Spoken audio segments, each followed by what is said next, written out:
Hello, geometers. Today I'm here to talk to you about section 10.4, which is perimeters and areas of similar shapes. Now, the first thing is we've already talked about perimeters of similar shapes, but just as a review, I want you to remember that if you know two shapes are similar, those shapes have to have what's called a scale factor between the lengths of their sides, right? Their corresponding sides. Well, we said that if the two shapes are similar, not only will their lengths have a scale factor, but their perimeters, the ratio of the perimeters, would also have that same scale factor. Now, this is a quick review. By side, side, side, I know that these two triangles are similar, right? I know that the ratio of 3 to 6, 3 to 6 is equal to 4 to 8 is equal to 5 to 10. All three of these ratios are equal to a half. So these two triangles are similar by side, side, side similarity, right? Well, I know that this is my 1/2 is my scale factor, correct? Well, if I take the perimeter of each of these two shapes, let's take the perimeter of the small shape. That would equal 3 plus 4 plus 5. Well, that perimeter, if you add them all up, you get 12. If I take the perimeter of the big shape, well, that would be 6 plus 8 plus 10. Well, that's 24. Well, if you take a look at the scale, at the ratio of the perimeter of small to the perimeter of the big, that would be 12 over 24, which is also reducing to a half. So you remember that if two shapes are similar, their perimeters must have the same ratio as their scale factor. Sorry about the yawning, right? Okay, now let's move on to their areas. Now, do you think their areas will also have the same ratio as the scale factor? Let's take a look. Let's see if we can figure this out just by looking at an example. Suppose I tell you to find the ratio of the areas of these two rectangles. These are both rectangles. Let me put little right angles in there. Okay, so these are four right angles. So those are both rectangles. Well, let's see. I know the area of each rectangle is going to be length times width. So the area of the small one in this case would equal 4 times 6, which is 24. The area of the big rectangle would equal 8 times 12, which is 96. Right? Now, if I talked about the scale factor, I knew these two shapes are similar, and we take a look at this. Again, if the sides are all proportional, then they're similar. If I do 4 over 8, doesn't that equal 6 over 12, which equals 1/2? So I know that the scale factor between these two shapes is 1 to 2. But is the ratio of the areas also going to be 1 to 2? Well, let's see here. If I take the area of the small and I divide that by the area of the big, let's see, I would get 24 over 96. And if I reduce 24 over 96, well, let's see here. No, 24 divided by 2 is 12, and 96 divided by 2 is 48. No, I can divide that by let's see. Well, wait a minute. 12 goes into 48, 1, so 1 over 4. So the ratio of the areas small to big is 1 to 4. Wait, is that equal to the scale factor? No, it's not, is it? It's not. In fact, is there any way you guys can think of that could take these two numbers, the 1 and the 2, and create a 1 and a 4? Let's do it one more time. Ready? Let's take a look at this example. Again, let's take a look at another pair of rectangles. Let's see here. Let's see if they're similar. If I go, let's see, ratio of the sides would be 4 over 12 equals 6 over 18, which is, that reduces to 1 to 3. So my scale factor is 1 to 3. So they're similar with a ratio, with a scale factor of 1 to 3. Now if I did the area of the small again, I get 24 this time. Now if we do the area of the big, I would get 12 times 18 is 216. If I look at the ratio of the small area,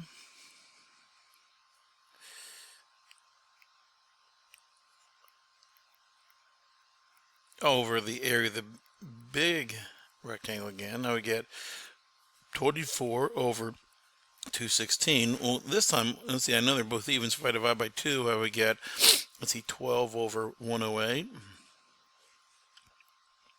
And let's see, divided again by 2, I get, let's see here, 6 over 54, which then reduces to, oh wait, 1 to 9. So if you look at this, is there any way that I could take this ratio of 1 to 9 and compare it to this scale factor of 1 to 3? Well, wait a minute. If I took this top number and this bottom number, if you think about it, if I squared the scale factor's top number and I squared the bottom second number, wouldn't I get 1 to 9? And in the previous problem, if I squared this problem's scale factor, this top number, and this scale factor's bottom number, wouldn't I get 1 to 4? So I think I see the pattern here. I think the rule should be, if you can agree, that if I have two shapes that are similar, the ratio of the areas won't be their scale factor, but the ratio of the areas will be the scale factor squared. All right, so let's take a look at how we can use that to solve a problem in geometry. Suppose I tell you that shapes A and B are similar. The scale factor of A to B is 5 to 7, and that the area of A is 125 square units. I want you to find the area of B. Well, again, I don't even know what shape these are. I don't know what the formulas for the areas was used to create the area, but I do know two things. I know that the scale factor in this problem is 5 to 7, and I know that the area of A is equal to 125. Well, I know that the ratio of the areas from what we just developed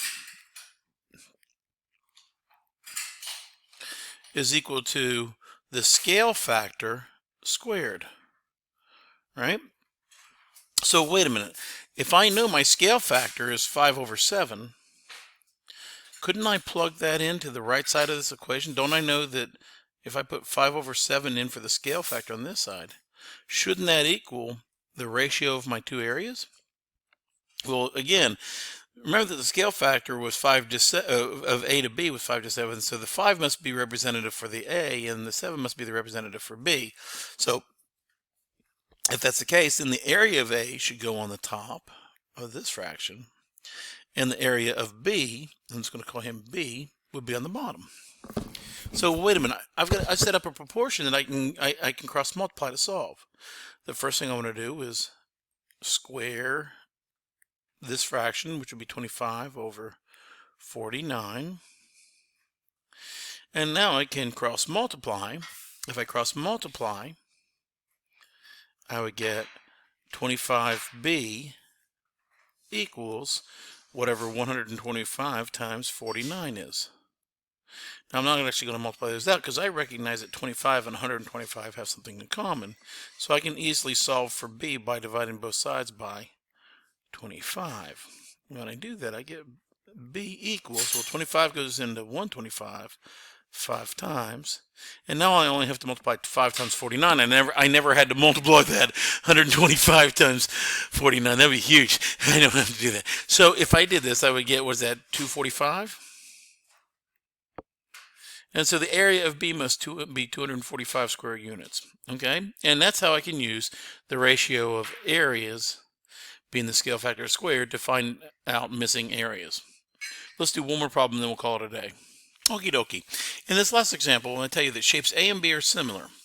The area of A is 49 square units, and the area of B is 81 square units.